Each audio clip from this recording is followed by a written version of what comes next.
Bueno, pues sin pausa y rápidamente pasamos al segundo bloque y os aseguro que para mí es un verdadero placer presentaros a Agustín Balboa. Ya nuestra directora médica Mónica Isar ya hizo una presentación anteriormente.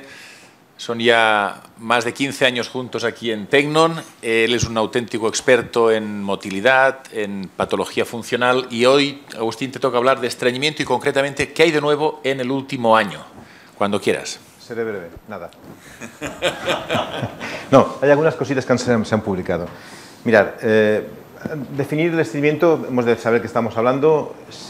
Los criterios actuales son los de Roma 4, ya lo sabéis, conocéis todos, no vamos a revisarlos por completo.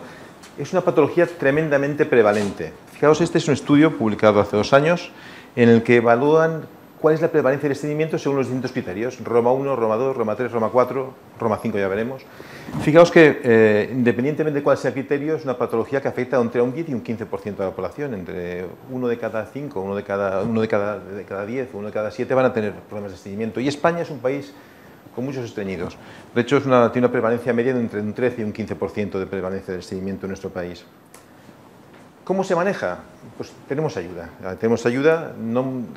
Quizás esta es una de las guías, es una guía española de manejo de estreñimiento y de asociado funcional y el asociado al intestino irritable. Sabéis que en el trastorno funcional muchas veces se hacen clasificaciones simplemente por taxonomía, pero muchas veces a nivel práctico es muy similar. El manejo del paciente que es estreñido y el paciente con estreñimiento y intestino irritable es muy similar. De hecho, hay estudios que demuestran que los pacientes con intestino irritable tienen más síntomas de estreñimiento que los propios pacientes con estreñimiento funcional.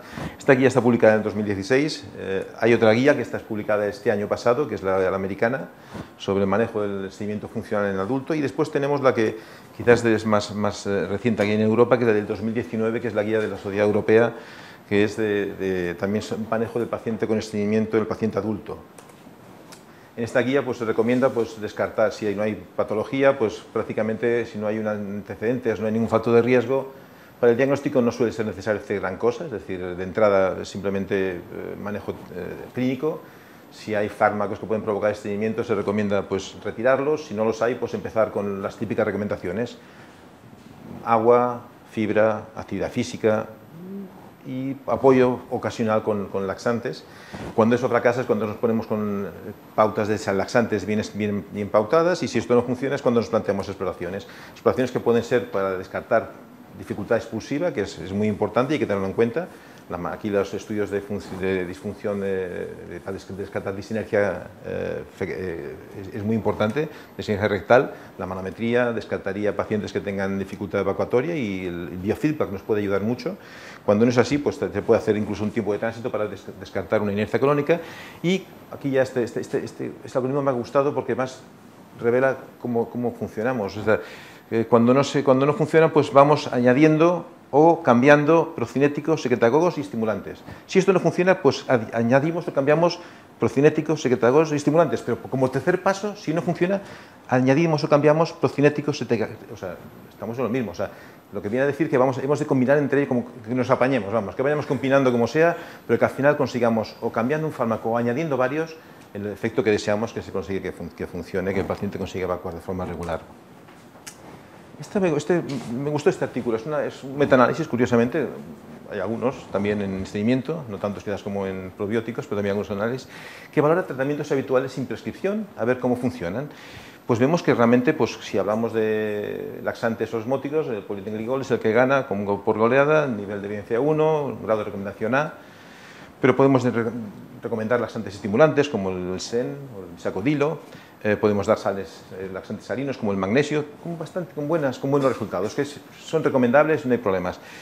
La fruta, pues desde hace años hemos cambiado un poco el paradigma y nuestra fruta de referencia para el estreñimiento es el kiwi. Y fijaos que tenemos un nivel de evidencia de tipo 1, o sea, hay estudios con kiwi que demuestran que es más eficaz que placebo. Otras frutas como el mango, las ciruelas, pues no parece que vayan tan bien. En cuanto a la fibra, vemos que cuando usamos fibra soluble como el psyllium, pues oye, hay un buen nivel de evidencia y se puede recomendar. Con la fibra insoluble, pues como que no hay demasiada recomendación. Y aquí me deja un poco sorprendido porque... ¿Y el zumo de naranja? Aquí en España recomendábamos naranja a los pacientes con estreñimiento y de los zumitos. Bueno, pues otro metaanálisis, este del 2020, el año pasado, o sea, seguimos con los metaanálisis. Tiene razón Fermín de que la gente se cansa de buscar. Con el acceso fácil a la información se facilitan mucho los metaanálisis. Pues el caso es que hay un estudio que compara pues, el efecto de la fruta sobre el estreñimiento y ve que realmente la fruta mejora. Y cuando compara la fruta, los tipos de fruta, vemos como siempre que el kiwi es el ganador absoluto y aquí lamentablemente pues, el zumo de naranja queda bastante mal parado, o sea, no parece que funcione. Posiblemente, no sé qué tipo de zumo de naranja utilizaban, si era zumo comercial, si era filtrado. El zumo de naranja habría que dejarlo con la pulpa, que es la fibra, y posiblemente entonces cambiaría un poco la cosa. Pero bueno, el caso es que me ha dejado un poco decepcionado esto. En cuanto a la fibra al final es buena o es mala? A ver, pues mira, otro metaanálisis, curiosamente. También del año pasado, un metaanálisis que valora todos los tipos de fibra que podemos dar, quizás los más interesantes sea el psyllium y el salvado de trigo. Pues vemos que el psyllium, o sea, el plantago, parece que sí que funciona, la fibra soluble. Sin embargo, la fibra insoluble no parece recomendada, no lo recomiendan en este metaanálisis. No seamos muy taxativos, pero realmente yo creo que el All-Bran sigue siendo útil en algunos pacientes. Lo que pasa es que es verdad que se asocia a veces, aquí valoran la eficacia global, y a lo mejor mejora el ritmo defecatorio, pero aumenta la distensión, aumenta las molestias, y eso hace posiblemente que sea más difícil de tolerar por parte de los pacientes. Entonces, pues ¿qué es mejor, el psyllium, o sea, el plantago o la fruta? Pues también hay otro metaanálisis, pues cómo no. Este es de este año, este es más reciente. Curiosamente es la misma autora que uno de los metaanálisis anteriores, o sea que les debe gustar mucho. Comparan qué es mejor, el psyllium o la fruta, y podemos ver cómo realmente cuando valoramos la eficacia, la fruta mejora los resultados del psyllium. O sea, si tenemos que a un paciente le convencemos de que coma fruta, a lo mejor no tenemos que darle plantago. Puede mejorar bastante. Y de hecho, nuevamente, el kiwi, en la parte de abajo, si comparamos distintos tipos de fruta, podemos que el kiwi es el ganador absoluto. Sí que es verdad que las ciruelas también funcionan, aunque no tan bien como el kiwi. Es decir, de alguna manera, parece que si hemos de recomendar... De hecho, hay un estudio español, hecho por Jordi Serra, en el que valoraba la eficacia de 2 kiwis comparado con sobre el plantago, y venía a concluir que funcionan igual de bien para el estreñimiento, con menos distensión abdominal. O sea que de alguna manera pues, podríamos recomendar. Otra cosa es que al paciente le gusta el kiwi o que no tenga alergias o que el kiwi sea caro o que no se encuentre en los mercados. Entonces, ¿cómo manejamos el estreñimiento? Novedades que puede haber. Hay varios tipos. Los secretagogos, en España tenemos comercializado el linaclotida. El linaclotida es un laxante que actúa básicamente, que está indicado para intestino irritable con estreñimiento. Produce un aumento del flujo de agua en el colon y es eficaz, muy eficaz para los pacientes con estreñimiento. De hecho, en España solo tenemos una dosis única, que es la de intestino irritable, pero debo reconocer que yo creo que como muchos que nos dedicamos a esto, pues la utilizamos con cierta frecuencia para pacientes con estreñimiento sin estrictamente criterios de intestino irritable. Pacientes con estreñimiento que no responden a ninguna terapia es una buena opción terapéutica. Hemos de preguntarle repetidamente al paciente, y ese hinchazón que a veces nota, a que le duele muchas veces. Si nos dice que sí, podemos incluso hacer un informe para que sea financiado por la Seguridad Social, conforme tiene un paciente con intestino irritable con estreñimiento, y puede mejorar bastante. Es un tratamiento seguro a largo plazo, no tiene efectos secundarios. El único problema que puede tener es que puede provocar diarrea, que es la principal causa de interrupción del tratamiento. Esto es el futuro, a ver si se llega a comercializar. La precanatida es un fármaco similar a la linaclotida, en el que también se ha demostrado que, sobre todo en pacientes con estreñimiento severo, pues mejora con respecto al placebo. Es una opción más. Este ya también es cierto que está pensado también para pacientes con intestino irritable y estreñimiento, pero que también puede funcionar con estreñimiento funcional primario. Otro fármaco son la lubiprostona, también es secretagogo. Esta ya hace años que está comercializada, no va a llegar a España en ningún caso. Funciona también de una forma relativa. Parece que los estudios, cuando se comparaban, es más eficaz la linaclotida que la lubiprostona, y además uno de los efectos que no lo ponemos en los metaanálisis no están reflejados es que en algunos pacientes se producen muchas náuseas y eran difíciles de tolerar. Cambiamos de grupo terapéutico. Prucaloprida, procinéticos. Pues mirad, hay ya metaanálisis que demuestran que realmente es eficaz. Y podemos mantener la eficacia durante el tiempo, en pacientes sobre todo con inercia colónica. El problema fundamental es que es un pelín caro y que realmente no hay una financiación a veces de forma adecuada, pero es un gran fármaco para poder incluso combinar con otros laxantes osmóticos que nos permitiría en algunos pacientes seleccionados con inercia colónica pues mejorar su forma de evacuar. Este es un fármaco nuevo, el Obixivat. Todos conocéis lo que es la diarrea por ácidos biliares, ¿verdad? Son pacientes que cuando comen no absorben los ácidos biliares o tienen un exceso de ácidos biliares en el intestino y se produce una diarrea que es muy difícil de controlar, una diarrea muy, muy importante. Pues bien, para controlar el estreñimiento, ¿qué mejor que crear mala absorción de ácidos biliares?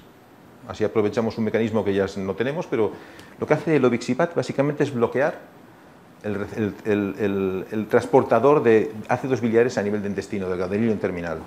Con lo cual conseguimos que el paciente tenga mayor cantidad de ácidos biliares que llegan al colon y se produce el efecto como si fuese una mala absorción de ácidos biliares. Es cuestión de ajustar la dosis para que los síntomas no sean demasiado incómodos, pero funciona y de hecho está comercializado en Japón. Esto es un estudio que podemos ver como al cabo de 8 semanas o 2 meses el tratamiento se mantiene a largo plazo, es decir, y los pacientes lo toman claro, no tiene otros efectos secundarios más que bloquear la absorción de ácidos biliares y provocar una diarrea por ácidos biliares. Ya, esta es la gran novedad. Me hacía ilusión. Para un tecnófilo como soy yo, tener una cápsula que se maneja por el móvil y que se activa y que además es mecánica es la leche. Es la cápsula vibradora. Es una cápsula que tiene un mecanismo de un motorcito. Cada una de estas cápsulas se venden en cajas de 20 cápsulas. Cada uno tiene su pequeño motorcito que tú lo activas. Bueno, veréis, lo veremos mejor aquí. La cápsula es cuando viene con este juguetito que es un activador. Tú pones la cápsula y cuando se pone verde, cuando se queda verde ya te la puedes tragar. Entonces, la cápsula está activada. Se recomienda tomarla por la noche, a las 10, 11 de la noche, porque tarda 14 horas en activarse la cápsula. De forma está programada así. A las 14 horas se activa y hace ciclos de vibraciones de 3 segundos, 16 segundos de pausa, 3 segundos de activación, 16 segundos de pausa. Eso durante 2 horas. Al cabo de 6 horas, de esas 2 horas se desconecta y 6 horas después vuelve a repetir otra vez el ciclo. Eso provoca una estimulación muy marcada de los mecanorreceptores en el colon y activa la movilidad intestinal. Y de hecho también se plantea que esa propia activación de los mecanorreceptores por vía refleja también permite una mejoría del ritmo circadiano. Y lo que es la leche es que además encima tiene una aplicación, tiene una app. O sea, tú puedes con la app, tú puedes ver cuántas te has tomado, tú pones cuántas veces vas al váter y tienes un control perfecto de cómo has ido al váter. Es perfecto. ¿Pero funciona? Pues mirad, este estudio ha sido publicado hace 2 meses, o sea, realmente es un estudio reciente. No hay muchos pacientes hay otro estudio previo chino con apenas 50 pacientes por rama, pero el protocolo que han aplicado es diferente. El programa que se utilizó para la programación de la cápsula, este es el que se aplica con la cápsula comercializada, con la que realmente podemos comprar. Vemos cómo realmente funciona, el tratamiento es eficaz, se mantiene en el tiempo, fijaos, estudios de 8 semanas. Pensar que cada caja tiene 20 cápsulas. Se recomienda tomar una cápsula cada día descansando los miércoles y los domingos. Es decir, que una caja de 20 te da para un mes entero. Y es cara. Hombre, cuesta unos $70. Tú te apuntas por suscripción y te lo van enviando cada mes, te van enviando tus 20 cápsulas. Y son $70. Si planteamos que una linaclotida cuesta casi 70 euros y que un Resolor cuesta casi 90, 100 euros, pues tampoco es tan caro. Y además es que puedes fardar, puedes enseñar a tus amigos con la aplicación cómo funciona. No tengo ninguna novedad más. Quería dar sobre todo, quizás, si alguien habla de tecnología o de tratamientos futuros, me parece que este es el ejemplo típico de un tratamiento que realmente hace unos años ni nos lo planteábamos. Empezamos a oír cosas de la cápsula endoscópica en el 2015. En el americano o en el europeo, que es un europeo de 2015, ya había publicaciones sobre el efecto de la cápsula endoscópica.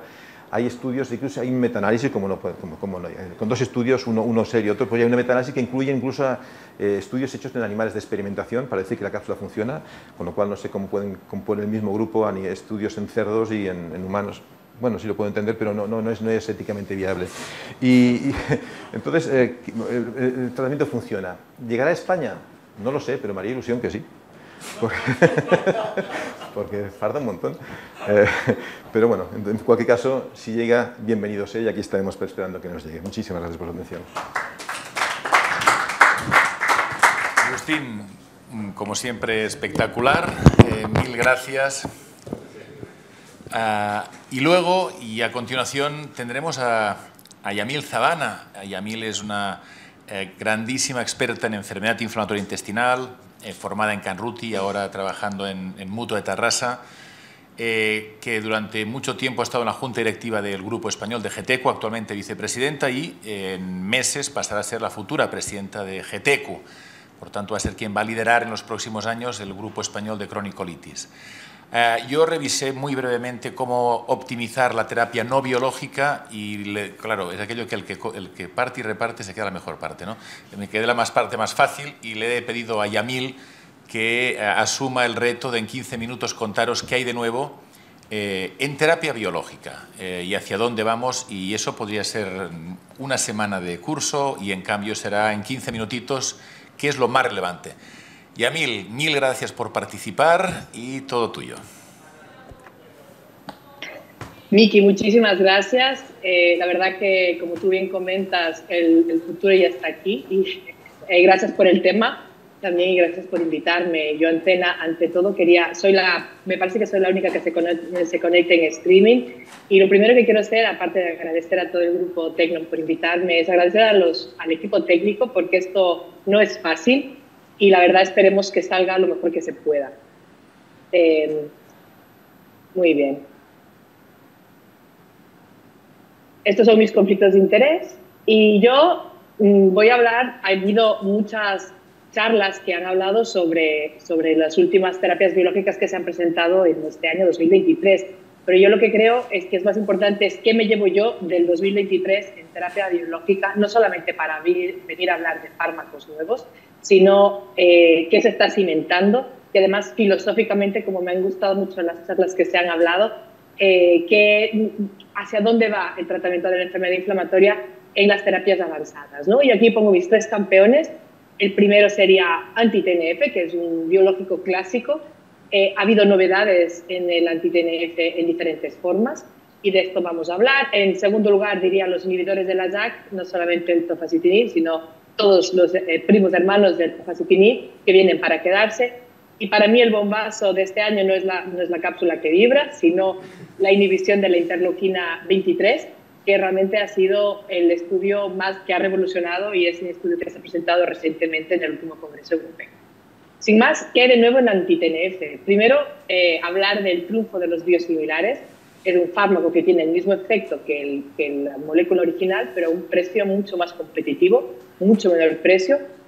Pero a pesar de que ahora son todas ventajas, no siempre fue así. Aquí podemos ver cómo las organizaciones de diferentes países al inicio de la utilización de los biosimilares, estamos hablando del 19, del 16 en algunos países, estaban en contra de la utilización de los biosimilares, incluso en contra de cambiar los fármacos. Ahora tenemos mucha evidencia de que estamos hablando a nivel bioquímico y a nivel molecular y a nivel clínico del mismo efecto, con lo cual sabemos que estamos hablando del mismo fármaco y ahora esto hace que en muchos lugares del mundo, incluso en Estados Unidos, que ha sido el país que más ha tardado y más se ha resistido al uso de biosimilares, sean ya una realidad.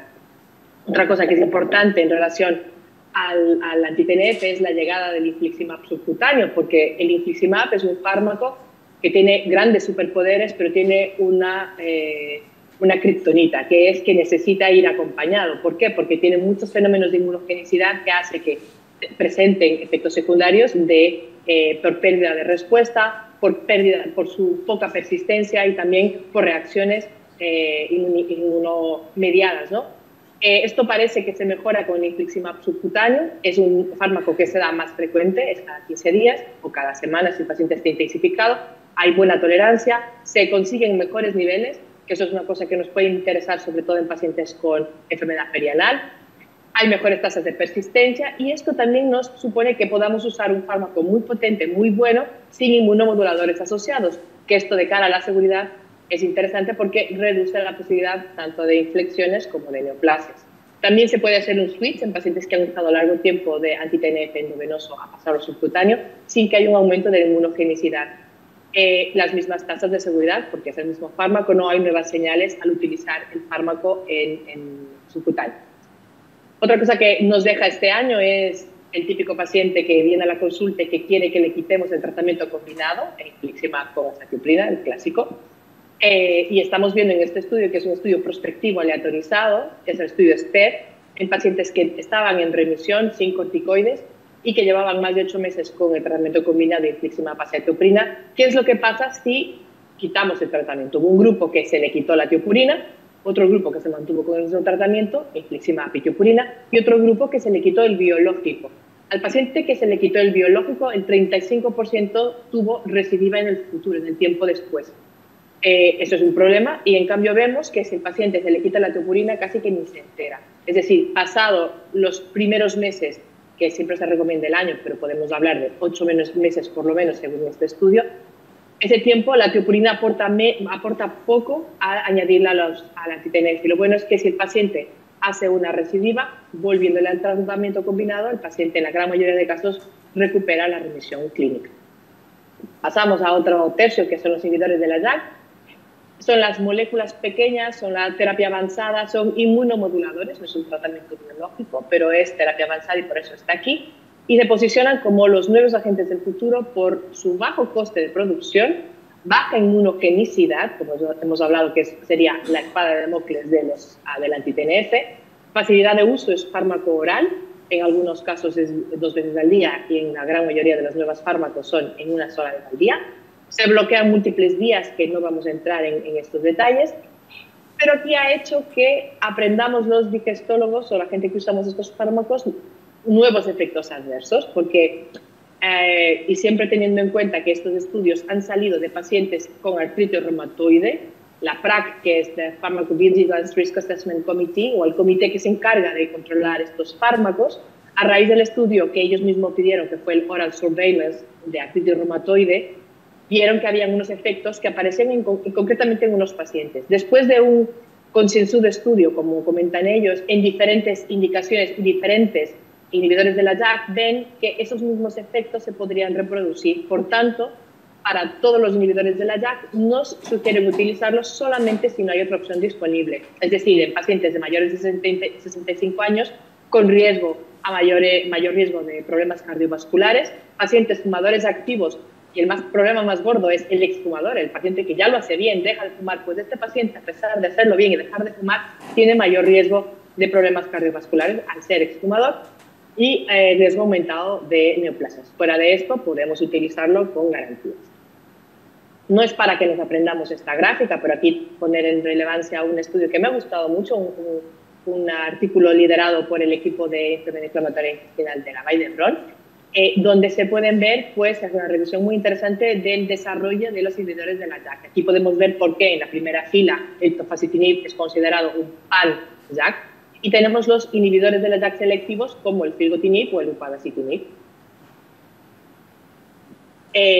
Y pongo esta tabla, que también se ve en el mismo artículo, no para que veamos todos los fármacos, simplemente para que sepamos que más que tofa, upa y filgo, tenemos más fármacos que están la gran mayoría en fase 2, pero los fármacos que más usamos, que son el tofacitinib, recordemos que la inducción son 10 miligramos cada 12 y el mantenimiento nos sugieren 5 cada 12, aunque estamos viendo muchos pacientes que requieren esos 10 miligramos 2 veces al día para mantener la remisión.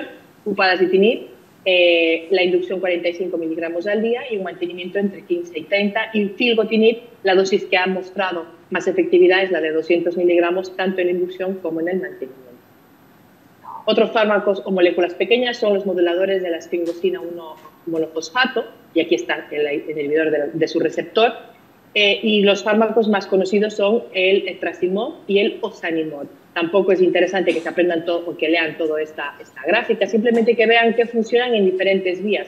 Clásicamente se sabe que lo que inhiben es el tráfico de los linfocitos, tanto B como T, pero podemos ver que incluso previenen la infiltración de la mucosa colónica, previenen los cambios de la mucosa intestinal, incluso mantienen la integridad de la barrera intestinal. Por lo cual es un mecanismo de acción muy interesante y que afecta no solamente a la inflamación, sino a varias vías.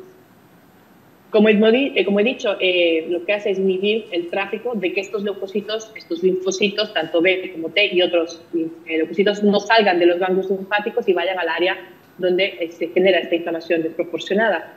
Estos nuevos inmunomoduladores, igual que los inhibidores de la JAK, tienen bajo peso molecular, son rápidos de acción y su producción es más barata. El ozanimod, sobre todo, está estudiado en la enfermedad de Crohn y el etrasimod en la colitis ulcerosa, aunque hay estudios en las otras dos enfermedades en los fármacos correspondientes. El etrasimod es interesante porque hay estudios en un grupo de pacientes con colitis ulcerosa donde se estudia muy poco, que son los pacientes con proctitis, que son pacientes que pueden darnos muchos problemas, y este fármaco concretamente se ha valorado en un subgrupo de pacientes con esta complicación, ¿no? Y para mí lo que yo digo que ha sido el bombazo y la revolución de este año ha sido la inhibición de la interleuquina 11-23. Pongo este gráfico porque aquí podemos ver cómo el ustekinumab, que es el inhibidor de la interleuquina 12-23, lo hace porque inhibe la unidad P40, que es común tanto a la interleuquina 12 como a la interleuquina 23. En cambio, los nuevos fármacos, como el guselkumab, el mirikizumab y el risankizumab, lo que hacen es inhibir la subunidad P19, que es exclusiva, como podemos ver aquí, de la vía de la interleuquina 23. Y el bombazo ha sido el primer head-to-head o estudio comparativo aleatorizado de dos fármacos que tienen más o menos la misma línea de funcionamiento, es decir, una interleuquina 23 contra el ustekinumab, que es una interleuquina 12-23, ¿no? Entonces, aquí podemos ver, y está muy bien este estudio y me gusta porque utilizan el tratamiento de ustekinumab como lo usamos todos. Los estudios que se han hecho, los pivotales de ustekinumab, usan de mantenimiento 90 miligramos cada 12 semanas. Y ya sabemos todos que nuestros pacientes van cada 8 o cada 4 semanas con dosis de ustekinumab.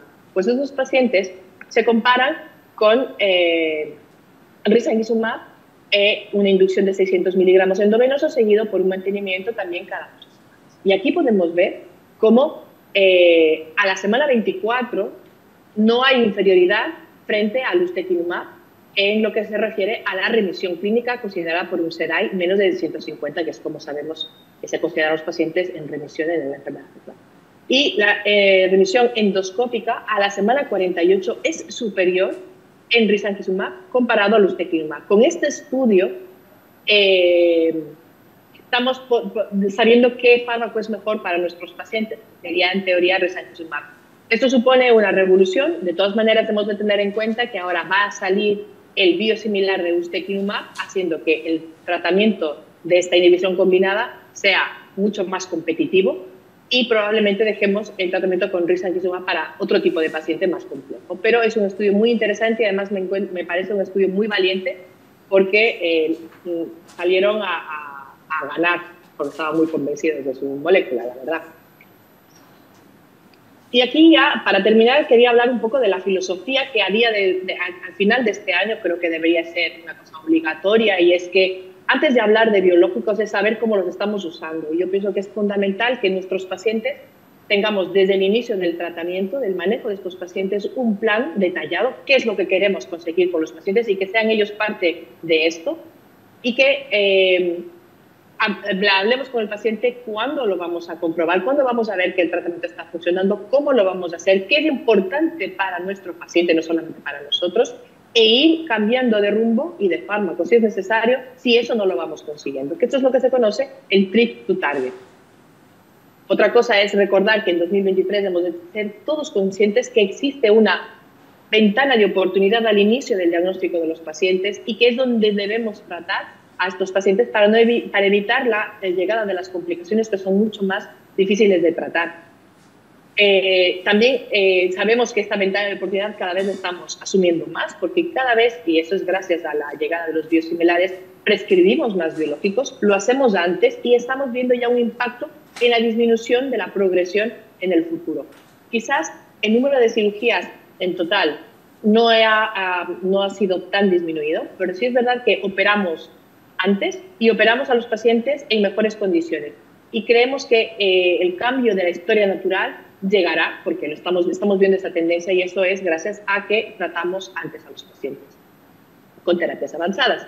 Una cosa que empezamos a oír en el año 2023 es pacientes que hacen tratamientos cíclicos, como cuando tratamos una colitis microscópica, que sabemos que tratamos solamente cuando el paciente tiene diarrea, no lo tratamos con tratamientos de mantenimiento como la enfermedad inflamatoria intestinal.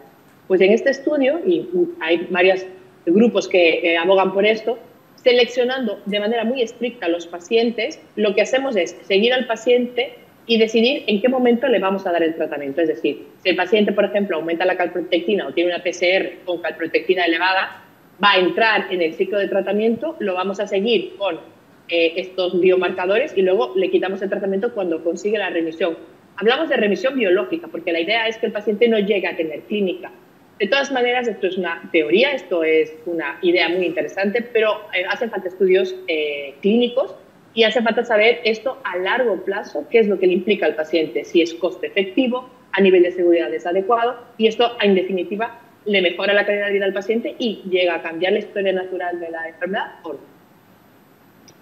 Un estudio, otra cosa que ha revolucionado, y este es un Lancet de este año, es la combinación de biológicos.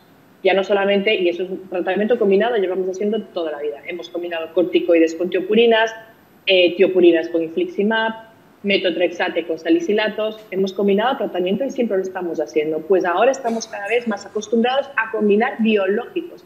Y ese es el estudio VEGA, que es la combinación de un anti-TNF, el golimumab, con el guselkumab, que es un inhibidor de la vía de la interleucina 23.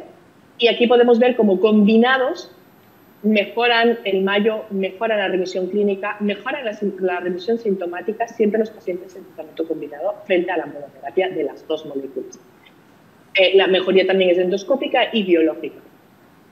Este es otro estudio que se presenta este año, donde vemos que, sobre todo en pacientes que tienen otras IMIDs, que es el típico paciente que además tiene espondilitis anquilosante, o que tiene artritis reumatoide, o que tiene una psoriasis cutánea, y en el que es más lógico que combinemos moléculas. Pero cada vez tenemos más experiencia, que estamos más tranquilos de cara a la seguridad de poderle imponer al paciente inhibición de vías completamente diferentes. Y quizás los compañeros más interesantes de viaje para la combinación son los que vemos aquí abajo, que es el vedolizumab y el ustekinumab, precisamente porque tienen un perfil de seguridad muy interesante que hace que lo podamos combinar con cualquier tipo de molécula. No nos olvidemos, esto es algo que podemos hacer en algunos pacientes, combinar la féresis absortiva, la granulocitoféresis, es decir, mover de la sangre de los pacientes, limpiar esa sangre de citoquinas proinflamatorias y combinarlo con biológicos, porque los biológicos o las moléculas avanzadas no se filtran. Entonces, hacemos el efecto del filtro y además quitamos todo lo que está aumentado y de esa manera hacemos que el tratamiento biológico actúe antes y actúe mejor. Este es un estudio que también a mí me parece muy interesante y aprovechando que tenemos aquí al doctor Wagner, también lo quería traer. Y este es el protocolo, no está acabado el estudio, pero me parece muy interesante porque combina acitromicina, metronidazol y nutrición enteral o dietas de exclusión para producir, y el objetivo es producir cambios en la microbiota, no tanto ver al paciente, o sea, evidentemente que harán estudios clínicos, endoscópicos y bioquímicos de que el paciente está en remisión, pero el objetivo principal es ver el cambio en la microbiota que se produzca con este tratamiento, y el mantenimiento en estos casos será con metotrexate. Y es un estudio múltiple combinado, que es otra manera de ver el tratamiento de la enfermedad inflamatoria intestinal que está en marcha actualmente. Y ya por último, que hay de nuevo en estrategia. La monitorización del tratamiento cada vez es más frecuente, ya no solamente hacemos niveles de fármaco, ahora estamos empezando a ver incluso la predisposición genética, a ver si el paciente nos va a responder bien a un anti-TNF o no. Y muchos centros utilizan metabolitos de las tiopurinas, por ejemplo, para saber si podemos modificar la dosis y el paciente nos tendrá menos efectos adversos. Cada vez tenemos más estudios de efectividad y de seguridad en vida real, y eso es una cosa que nos da mucha tranquilidad y también nos ayuda a poder informar y formar a nuestros pacientes. Y yo sigo pensando que esto hace que nos acerquemos cada vez más a esa ansiada, o por lo menos para mí, medicina personalizada. Así que yo creo que, en resumen, ¿qué nos ha dejado en el manejo de la enfermedad inflamatoria intestinal y en lo que hace referencia a los biológicos este año? Es que los biosimilares están aquí, son la revolución en el mercado de los biológicos y nos tenemos que acostumbrar a que serán siempre así. Para mí el infliximab subcutáneo es la versión 2.0 del infliximab y estoy muy contenta de que esté aquí. Empezamos a tener evidencia para convencer a nuestros pacientes que quieren terminar con la terapia combinada de que probablemente terminar con el biológico no es la mejor opción. Las moléculas pequeñas son una opción muy interesante para el tratamiento de la enfermedad inflamatoria intestinal, aunque supongan que aprendamos a manejar efectos adversos en principio nuevos o diferentes, como los efectos cardiovasculares. Estamos aprendiendo que el bloqueo de la interleucina 23 parece ser el camino adecuado. Hemos de tener presente que hemos de tener un plan de acción en el manejo de la enfermedad inflamatoria intestinal y hemos de revisarlo, además de seguirlo. El tratamiento cuanto antes, siempre mejor. el futuro es posible que los pacientes puedan requerir y hacer tratamientos cíclicos, y la combinación de terapias avanzadas es una realidad, que nos lleva a lo que acababa de decir, a esa medicina personalizada tan ansiada para aquellas personas que nos dedicamos a tratar y a convivir con estos pacientes que sufren la enfermedad inflamatoria intestinal. Y desde aquí aprovecho a preguntarle a nuestro equipo y a darles las gracias por la invitación. Muchísimas gracias.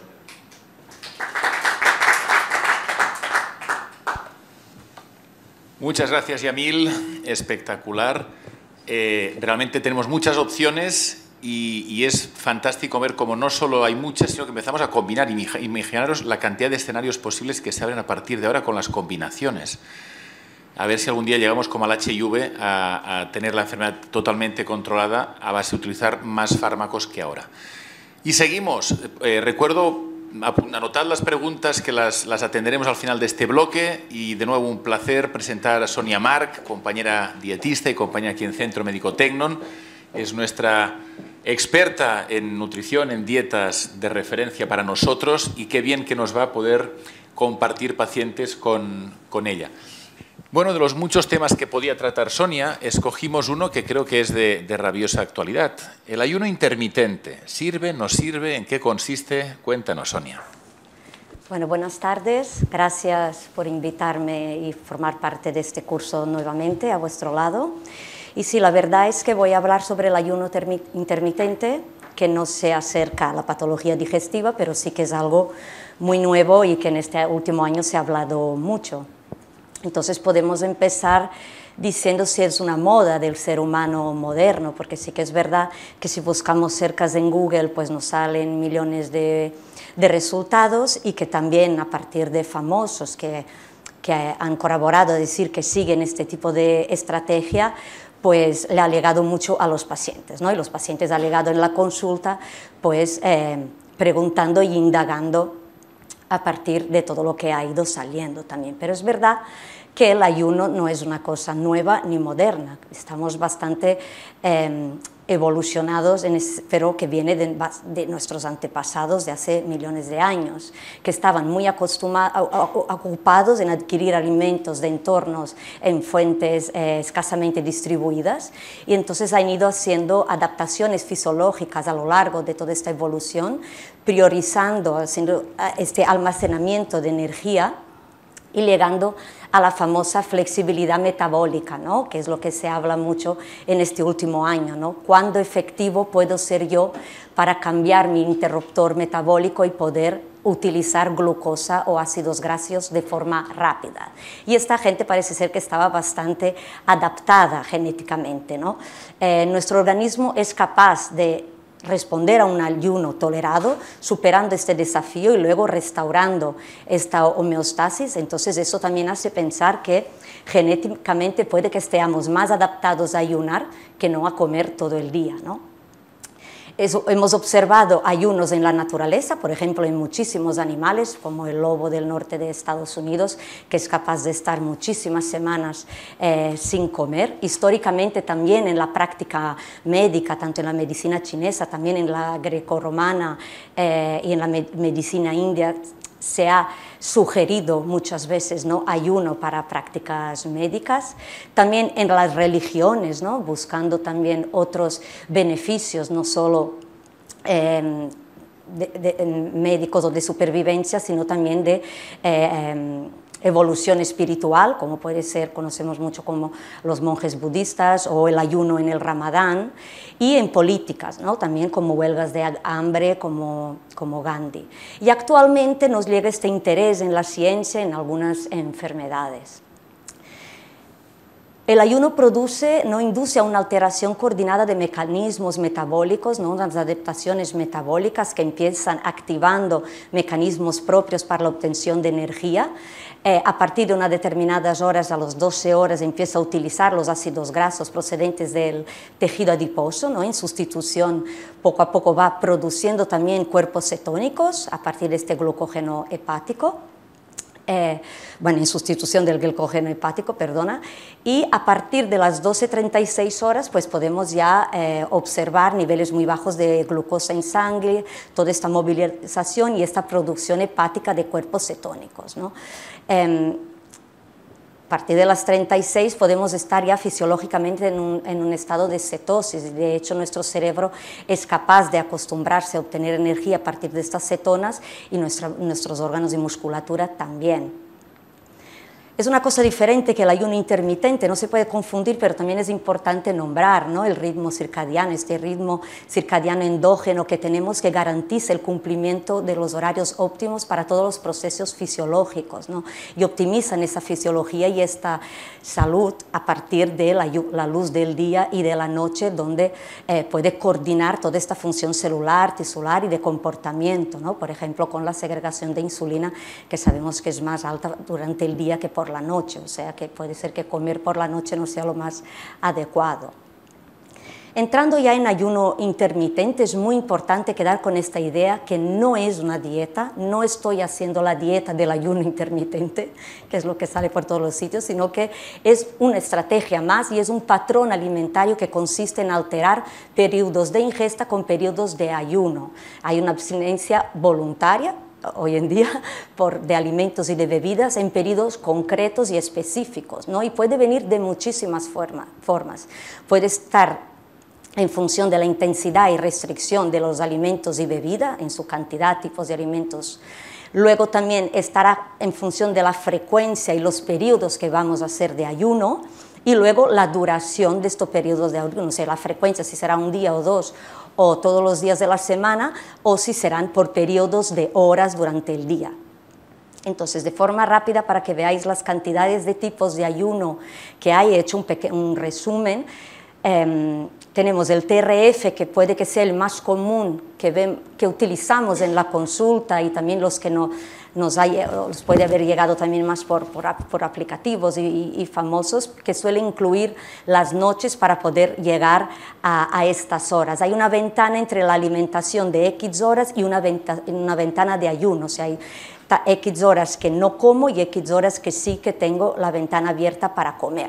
Incluimos la noche porque nos facilita a poder llegar a estas horas también. Implica en dejar de tomar una de las ingestas principales, o desayuno o cena, porque un poquito como comentábamos lo del ritmo circadiano, lo que no vamos a dejar es de comer a la del mediodía, ¿no?, sino que vamos intentar aprovechar la noche. Parece ser que hay mejores resultados cuando omitimos la cena y dejamos este mínimo de 5 horas antes de acostarse, que tiene que ver con esta luz y con esta parte nocturna, y lo clasificamos en 12-12, o sea, 12 horas de ayuno, 12 de alimentación, 14-10, 16-8.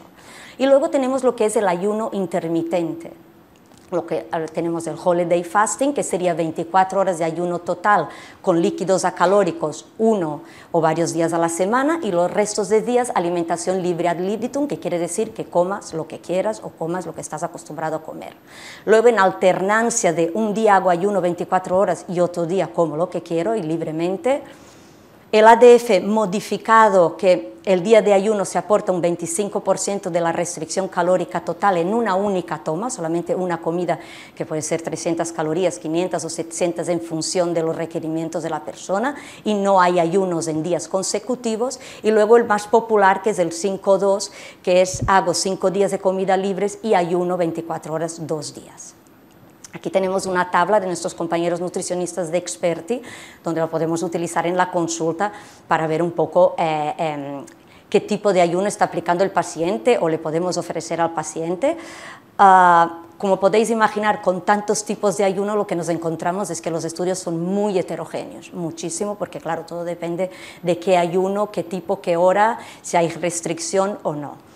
La popularidad del ayuno, sobre todo en el medio científico, ha venido después de este artículo en la New England en 2019.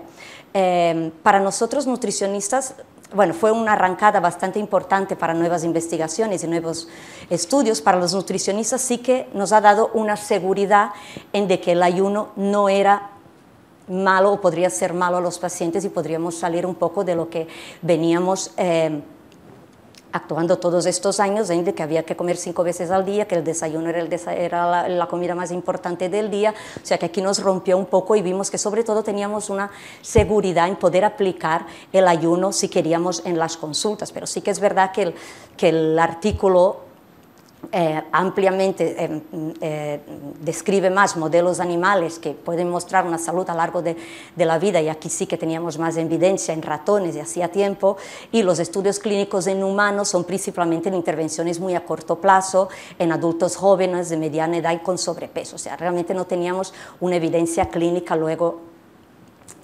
Entonces, en sobrepeso y obesidad, que es donde tenemos más evidencia de si el ayuno, lo que nos interesaba era saber, vale, de acuerdo, pero el ayuno es superior a la dieta restrictiva, a la dieta calórica restrictiva para perder peso, y aquí sí que tenemos muchos estudios y bastante más evidencia y metaanálisis, ¿no? Donde realmente cuando se compara y hay un seguimiento calórico, no hay diferencias entre hacer ayuno con dieta restrictiva y hacer dieta continua restrictiva.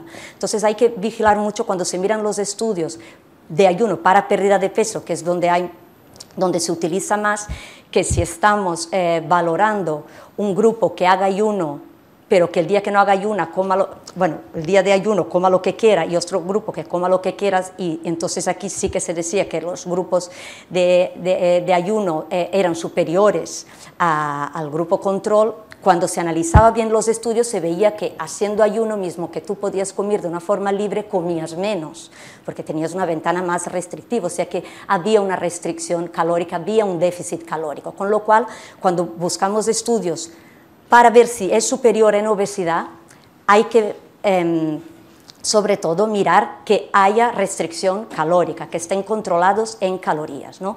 Y este estudio nos enseña esto, que es bastante reciente, donde se ve que el grupo que hacía ayuno y dieta restrictiva con el grupo dieta restrictiva, pues no hay diferencias. Y todas las revisiones y los metaanálisis donde se controlan calorías, evidencian que no hay diferencias entre el ayuno intermitente y la dieta con restricción calórica. Y así lo concluyen en todos prácticamente, ¿no? Y en la diabetes, que había mucho interés, sobre todo en diabetes tipo 2, empezamos a tener más estudios, pero sobre todo en la resistencia a la insulina, la sensibilidad a la insulina. Bueno, aquí es muy importante también que ahora hemos comentado sobre la restricción calórica, pero donde más tenemos evidencia es que si los pacientes pierden peso, todos los parámetros mejoran, y eso tenemos evidencia hace mucho tiempo. Entonces, no sé si realmente un efecto del ayuno, al menos hasta ahora los estudios no demuestran, sino que es un beneficio de perder peso, al final, sea de la dieta que hagas, ¿no? Entonces, claro que mejoran presión arterial, mejora sensibilidad a la insulina, mejora eventos cardiovasculares cuando pierden peso. Y en diabetes pues también vemos un poco lo mismo. ¿Beneficios del ayuno para la diabetes? Pues sí, la resistencia a la insulina mejora con la restricción calórica, hay menos insulina circulando, con lo cual el ayuno intermitente influencia en esta pérdida de peso y en la sensibilidad a la insulina y los niveles de glucosa en ayuna y postprandial y en la tolerancia a la glucosa, ¿no? Y el ayuno con restricción calórica mejora varias vías metabólicas e inflamatorias y obviamente disminuye la disfunción vascular y mejora todo el riesgo cardiovascular, pero viene más por esta pérdida de peso. Entonces, ¿ayuno intermitente sí o no? Sí, por supuesto que sí, cuando encaja en el contexto de la persona y en sus objetivos. Creo que hemos hablado mucho de la importancia de la dieta y capa dónde estamos yendo a nivel de alimentación y la importancia de mantener una alimentación muy austera y muy natural, ¿no? Y muy básica. Lo que no podemos hacer es que el ayuno ahora rompa con esto y luego tengamos una ventana más corta y aparte no incluyamos todos estos nutrientes, todas estas fibras y todos estos vitaminas y minerales que necesitamos. Entonces el ayuno, si encaja en el contexto de la persona y en sus objetivos, sí que puede ser una buena estrategia si tiene un patrón alimentario de calidad. O sea, si sabemos que que la persona va a poder llevar un patrón alimentario y que al final del día pues va a haber pues la fruta necesaria y los otros alimentos, ¿no? Que el paciente entienda que no es una dieta mágica, que no va a ser una magia metabólica ni es una dieta milagro, simplemente es otra estrategia más que encaja en tu tipo de vida. El ayuno intermitente muchas veces encaja muy bien en personas que pues, o no tienen mucha hambre por la mañana, o no tienen hambre por la noche, o les facilita la cocina, o hay una adherencia, porque lo que se ha visto con el ayuno es que en algunos pacientes la adherencia es muy buena, con lo cual, adelante, si podemos mantener este patrón alimentario, ¿no? Es importante seguir también la adherencia a otros hábitos, porque hemos estado hablando de salud, pero si el sueño no está bien, la gestión del estrés no está bien, si no hay actividad física, pues tampoco creo que será muy beneficioso. Si al final el ayuno va a generar más estrés, pues de repente mejor que lo deje, ¿no? Que no tenga esta mentalidad de compensar, hoy como es día de ayuno, pues mañana tengo día de ayuno, pues hoy me voy a poner como el Kiko, ¿eh? Y que no existan contraindicaciones, sobre todo como pueden ser úlceras gástricas, desnutrición, pacientes con demencia que no entienden. Y luego el ayuno intermitente no será adecuado, está totalmente contraindicado en personas que padecen o han padecido TCA, puede ser trastorno de conducta alimentaria, puede ser un disparador, personas con muchísima ansiedad y que al final el ayuno acaba causando más ansiedad todavía. Cuando observamos cambios en la conducta alimentaria de la persona, vemos que hay algún patrón que no nos encaja, que está cambiando esta conducta, ciclos de restricción y atracón. Tampoco no va a ser adecuado el ayuno porque le va a provocar más ansiedad. Muy importante, y nosotros intentamos también pactar mucho con los pacientes de la consulta que quieren hacer ayuno, que mejor no hacer si hay comidas familiares, si hay niños y adolescentes. Creo que las comidas familiares es un buen momento de disfrute, de compartir, de aplicar y de demostrar educación nutricional, con lo cual no va a quedar muy bien que la mamá no cena porque está perdiendo peso, ¿no? Y este mensaje en adolescentes es muy importante porque están todos con los ojos ahí a ver mamá qué hace y papá y tal. Entonces ahí también está contraindicado, a mi modo de ver, embarazo y lactancia, por supuesto, y crecimiento y desarrollo. Y puede generar algunos efectos secundarios iniciales también por no tener esta flexibilidad metabólica, o muchas veces por componentes como la cetosis, pues puedes tener hambre, irritabilidad, o esta capacidad reducida para concentrarse, o cefaleas, muchas veces por las cetonas, o hipoglucemias, o puede afectar el rendimiento deportivo. Si hay un rendimiento deportivo alto, no lo veo muy en consonancia de hacer un ayuno intermitente, no va a tener muchos beneficios. Si sienta bien y la persona está cómoda con el ayuno, adelante, pero no hay ni que prohibir de desayunar, ni prohibir a cenar si le apetece, o sea, así mismo que esté bien adherido, pero me apetece cenar, oye, cena. Si hay hambre y no puedo aguantar, come. No dejar de hacer eventos y celebraciones por el ayuno. Hay mucha gente que es que ahora no sé, porque con el ayuno me han invitado aquí, por favor, no. No se puede descuidar el aspecto saludable de la pauta, de los alimentos de calidad, de los nutritivos, o sea que tenemos que llegar a unos mínimos de calidad, viendo todo el tsunami que nos viene con el futuro. Recordar que tenemos un patrón alimentario mediterráneo de compartir, de mesa, de sobremesa, ¿no? Con comidas arraigadas en nuestra cultura, entonces hacerla si te encaja realmente, pero no porque pensemos que es bueno o porque la Elsa Pataki está como está por el ayuno intermitente, que seguramente es porque utiliza muchas más horas de su día a estar así, no por el ayuno, por su trabajo. Y evitar deficiencias, hacer un seguimiento por algunas deficiencias nutricionales que no las solemos ver, pero sí que hacemos seguimiento de la composición corporal en lo que es la masa magra y masa grasa. Hacemos bioimpedancia y también hacemos ecografías de tejido adiposo para ver las capas grasas. Se puede empezar de una forma muy progresiva y eso es un poco lo que muchas veces recomendamos en la consulta a muchos pacientes, también los de digestivo, sobre todo hacer esta pauta de 12-12, o sea, cenar a las 8, desayunar a las 8 de la mañana, dejar este descanso digestivo. Los pacientes explican que duermen mejor, que tienen mejores digestiones, mantener 3 comidas, no hace falta estar todo el día comiendo, consensuar tu ayuno con los horarios de familia y no olvidar de la hidratación y adaptar el deporte al ayuno, que esto también lo hacemos. ¿Qué se puede tomar mientras realizamos ayuno? Agua, aquí ponemos agua con limón solo para dar un gustito, pero no tiene ningún efecto beneficioso, sino simplemente agua y le puedes poner unas gotas de limón. Caldo vegetales sin aceites, solamente con verduras, infusiones, té. El café no rompe el ayuno, ¿vale? Y especies tampoco. Y os traigo, que no se ve muy bien, ahora veo, bueno, os traigo ¿Cómo trabajamos con los pacientes? Esta sería una dieta aparte de la pauta, y si trabajamos con cantidades, depende mucho de si hay obesidad, si hay comorbilidades, pero a lo básico intentar mantener ese patrón de comida saludable. Aquí sería sin desayuno, ¿no? Y la comida sería 16 horas después de terminar la cena, y intentamos, ¿no?, encajar un buen patrón alimentario saludable con alimentos naturales, lo más importante, que no sean ultraprocesados, y luego contamos la cena hasta la hora de la comida, y esto lo adaptamos a cada persona. Y luego tenemos el ayuno intermitente sin cena, y aquí lo que hacemos es que hacemos una merienda-cena donde damos dos opciones. La opción A sería una proteína de fácil preparación con un vegetal opcional, que tenemos todos estos ejemplos abajo, que muchas veces los pueden hacer en el trabajo, porque son dos huevos duros con una crema de calabacín, o unas sardinas de lata con un poco de tomates. O la opción B, que es la que suele hacer muchísima gente, que es el yogur proteico natural, para intentar mantener estos niveles de proteína. Pesa de fruta y frutos secos, ¿no? Y esto lo hará pues a las 5 o 6 de la tarde en función de la hora que quiera desayunar, y solemos hacer el 16-8.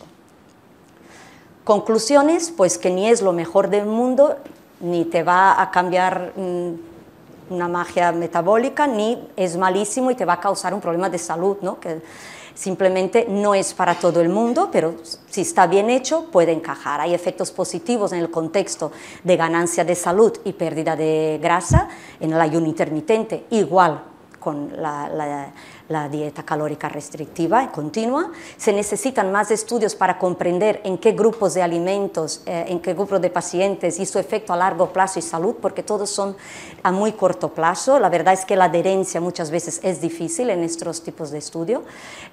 Proporcionar información científica y de interés para el paciente, ¿no? que sea un contexto real también para la persona, y desestimar en aquellos casos que su aplicación no va a ser lo más adecuada. Y muchas gracias. Muchas gracias, Sonia. Pues yo he escogido, mientras acaba de ver la presentación de Sonia, de las preguntas que nos llegan, vamos a escoger dos por un tema de tiempo, para no retrasar el tercer bloque, una pregunta para cada ponente. Agustín, la pregunta que me hacían, yo te la traslado a ver si la traduzco bien. Teniendo fármacos de segunda línea, linaclotida, la que tú quieras, ¿deberíamos de ser más flexibles a la hora de saltar desde el laxante osmótico, etcétera, la recomendación dietética, introducirlos antes, o ya está bien este esquema de primero voy a apurar dieta, líquido, etcétera, fibra, y los más sencillos? Yo creo que el paciente que nos llega a nosotros ya es un paciente que ya viene con años de evolución y que posiblemente ya ha probado las dietas. Y si no lo ha hecho, creo que vale la pena intentarlo. Porque el estreñimiento, la mayor parte de veces, es un trastorno que va a ir empeorando con el tiempo, y tenemos que ir ajustando la medicación a cómo va evolucionando.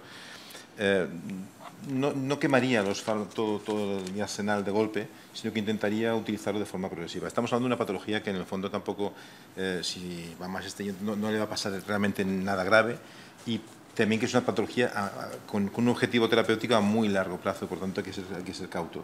Yo utilizaría pues, de forma progresiva, hay que saber lo que tenemos, pero hay que utilizarlo en el momento adecuado, no de entrada, no quemar todo de entrada. Perfecto. Y la que escogí para Sonia, y yo, de alguna manera, entiende la pregunta que hace quien hace la pregunta, dice, me imagino que tú posiblemente cuando haces o aconsejas dieta intermitente es porque la persona, por los famosos, las apps, los medios, te viene diciendo, señorita Marc, quiero que usted me ponga en ayuno intermitente. Pero de motu propio, cuando hay sobrepeso, ¿hay algún perfil de paciente en que tú, en vez de la restricción calórica, quizás más habitual del dietista, le digas, ¿a usted le puede encajar ayuno intermitente? Es decir, estoy seguro que muchos tienes que hacerlo porque te lo piden, y tú pues los acompañas y procuras que se haga bien. Pero que sea tu iniciativa, es decir, creo que es lo más adecuado antes que la dieta habitual. ¿Hay algún caso o no? Sí, no, utilizamos el ayuno intermitente en la consulta, y puede haber diferentes situaciones, ¿no? Un paciente que dice, no voy a desayunar, Sonia, no he desayunado en toda mi vida, no me hagas desayunar. Luego tienes un paciente que necesita comer 5 veces al día, porque si no, también tiene mucha ansiedad o más picoteo, lo que sea. Pero que Luego, pacientes que ya están con dieta hipocalórica y no acabamos de ver un resultado o está cansado y decimos, vamos a cambiar. Como le he comentado, es una estrategia más que tenemos. Entonces, vamos a cambiar. ¿Qué te parece si muchas veces funciona? Porque es un paciente que ya te está diciendo, es que a la noche llego y no tengo cena, no sé qué hacerme, es que estoy aburrido, es que siempre lo mismo. Y es una forma de probar. Muchas veces dicen, no puedo dormir, no puedo dormir, y esto pasa con el ayuno por la noche. Y luego, por ejemplo, es anecdótico un poco, pero nos funciona bastante bien con este hombre que llega a casa y antes de saludar, la mujer saluda a la nevera, y entonces ahí ya empieza, no para, tal. Entonces, y le ha dicho el médico, es que tienes que perder peso. Entonces, Sonia, ¿qué hago? Ya no sé qué hacer. Bueno, pues llegas en casa y no vas a la cocina. Y le funciona, porque muchas veces... bueno, puede no ser políticamente muy correcto, pero las mujeres somos más complejas, pero los hombres me han dicho que tal, pues lo dejo, ¿no? Y pues oye, no sé, no, pam, ¿no?